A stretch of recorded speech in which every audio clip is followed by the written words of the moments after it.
সাপের কামড়ে মৃত্যু হলো এক নাবালিকার। ঘটনাটি ঘটেছে গোঘাটের কুমুরসা এলাকায়। মৃত নাবালিকার নাম মধুমিতা সিং, বয়স আনুমানিক 9 বছর, বাড়ি ওই এলাকাতেই। জানা গেছে প্রতিদিনের মতো এদিনও বাড়িতে সকলের সাথে ঘুমিয়েছিল সে। এরপরে হাতে কোনো কিছুর কামড় দিয়েছে বলে অনুভব হয় তার। পরিবারের লোকজনকে ডাকাডাকি করলে হাত দিয়ে রক্ত বেরোতে থাকে মধুমিতার।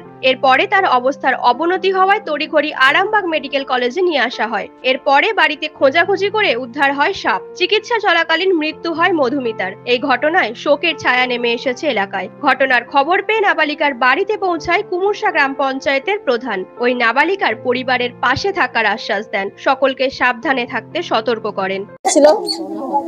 আমরা 5 জন শুয়েছিলাম, দিয়ে সেই মাত্র আমার ঘুমটা লেগেছে, দিয়ে আমাকে এসে তুলছে, বলছে ও মা দেখো না আমার হাতে কিসে কামড়ি দিয়েছে। আমি সেই মাত্র উঠে দেখছি না হাতটা কি রক্ত বেরোচ্ছে, রক্ত বেরিয়ে দিয়ে আমি বলছি কি হলো রে, বলছে আমার হাতে ইঁদুরে কামড়ি দিয়েছে। ইঁদুরে কামড়ি দিতে দিয়ে আমার জাভাসুরাকে ডাকছি, বলে এসো না দেখবে না খেপির হাতে কিসে কামড়ি দিয়েছে। দিয়ে ওরা এসে দেখছে যে বমি করছে। তারপর সঙ্গে সঙ্গে গাড়ি ডাকলাম, গাড়ি ডেকে সঙ্গে সঙ্গে নিয়ে চলে গেলাম, এবার হসপিটালে ভর্তি করলাম।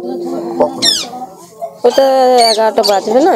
দেখুন, আমি ফার্স্ট সকালে এখানে এলাম, কিন্তু ঘটনাটা ঘটেছে কাল রাত 10:30টার সময়। মানে খুবই দুঃখজনক ঘটনা, কারণ একই খাটেতে 5 জন ঘুমাচ্ছিলেন।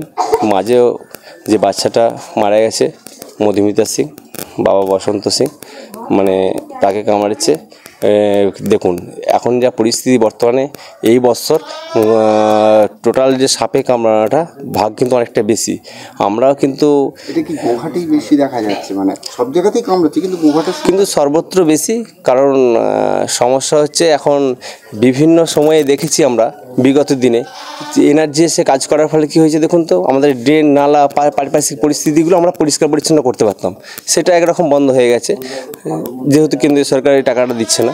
তার সাথে সাথে দেখুন মানুষকে সচেতন হতে হবে। ধরুন আমি ঘুমাচ্ছি, সেটা হচ্ছে মশারি খাটে ঘুমালে কিন্তু এই খাটে যেটা ঘটনাটা ঘটলো সেটা কিন্তু আর ঘটতো না।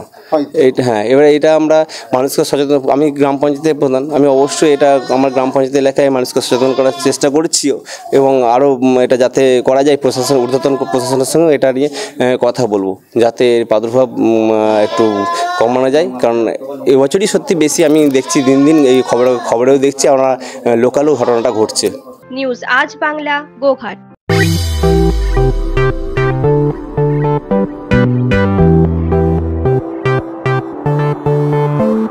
এবার আরামবাগে এসে গেল বং পিৎজা। আভিজাত্য পুষ্ণ বাঙালিয়ানা পরিবেশে সুস্বাদু খাবার নিয়ে আপনার শহরে হাজির বং পিৎজা। ঠিকানাটা অবশ্যই মনে রাখবেন, link road, Arambagh, bank of ইন্ডিয়ার পাশেই। আরাম করে রাজশাহী পরিবেশে খাবার নাম বং পিৎজা।